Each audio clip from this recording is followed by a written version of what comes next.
अक्सर ठंडी के दिनों में फॉग यानी कोहरा के कारण जो है ट्रेन का लेट हो जाना, फ्लाइट का कैंसिल हो जाना, ये आम बात हो जाता। और इतना ही नहीं, इसके साथ साथ जो है जैसे यहाँ पे आप देख रहे हैं कि एक छोटा सा घर है जो कोहरा के कारण कहीं ना कहीं ढक गया है और दिखाई नहीं दे रहा।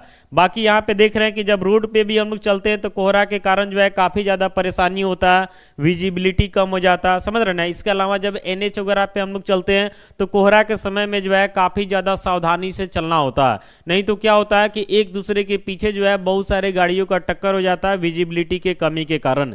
लेकिन क्या आप जानते हैं कि जो कोहरा का हम बात करने वाले यानी कि जो फॉग का बात करने वाले हैं, ये फॉग जो है ठंडी के दिनों में ही क्यों बनता है? आखिर गर्मी के दिनों में तो ऐसा प्रॉब्लम नहीं होता, सिर्फ ठंडी के दिनों में ही होता। तो इसके पीछे का साइंस क्या है, ये सब कुछ जो है इस वीडियो में हम लोग समझने का प्रयास करेंगे। देखिए, सबसे पहले आपको बता देना चाहते हैं कि आमतौर पे जो धरती होता है, जो धरातल होता है, यहाँ का टेम्परेचर जो है ज़्यादा होता है। लेकिन जैसे हम ऊपर जाने लगते हैं हमारा टेम्परेचर जो है धीरे धीरे कम हो जाता है। गर्मी के समय में आपको पता होगा कि जगह जगह हम लोगों को जो है बादल देखने को मिलता है। तो इसके पीछे का भी साइंस आपको पता होना चाहिए कि गर्मी के समय में जितना भी नीचे का पानी वगैरह रहता है ये सब वेपोराइज होकर के ऊपर जाता है और ऊपर टेम्परेचर कम रहता है। टेम्परेचर कम होने के कारण वो धीरे धीरे डेंस हो जाता है और धीरे धीरे कहीं ना कहीं जो है बादल का रूप ले लेता है। ज़्यादा टेम्परेचर कम होने के कारण काफ़ी हार्ड बादल यानी एक तरीका से आइस का भी रूप ले लेता है, जो कभी कभी गर्मी के दिनों में बारिश में भी देखने को मिलता है कि आइस का छोटा छोटा टुकड़ा आने लगता है, समझ रहे ना। लेकिन ठंडी के दिनों में क्या होता है, ठंडी के दिनों में तो आपको पता है कि नीचे का टेम्परेचर कम हो जाता। ठंडी के समय में जो है ठंडी क्यों पड़ता है? क्योंकि टेम्परेचर कम हो जाता है। अब देखिए, टेम्परेचर कम होने के कारण जो है ऐसा सिचुएशन क्यों एराइज होता है आपको बताने वाले हैं। तो देखिए, आपको अभी हम बताने वाले हैं कि फॉग यानी कि जो है कोहरा क्यों बनता है, कैसे बनता है।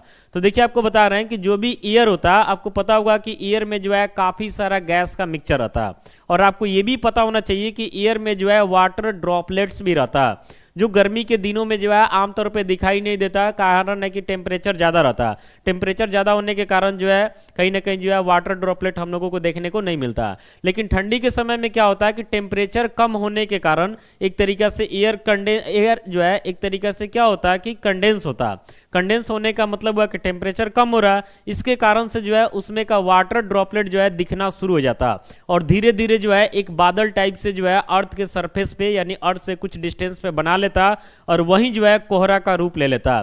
तो ये गर्मी के दिन में क्यों नहीं होता? क्योंकि गर्मी के दिनों में तो नीचे का टेम्परेचर ज़्यादा रहता है, जबकि एयर जो है एयर का वाटर ड्रॉपलेट कब दिखेगा? जब उसका टेम्परेचर कम हो। तो ठंडा के समय में टेम्परेचर कम होता और टेम्परेचर कम होने के कारण जो है वाटर ड्रॉपलेट जो है एक लेयर टाइप से फॉर्म कर लेता है, एक समझिए कि बादल टाइप से बना लेता है और वहीं जो है कोहरा का रूप ले लेता है, जिसके कारण हमारा विजिबिलिटी कम हो जाता है और हम लोगों को जो है ठंडी के दिनों में कोहरा का सामना करना पड़ता है।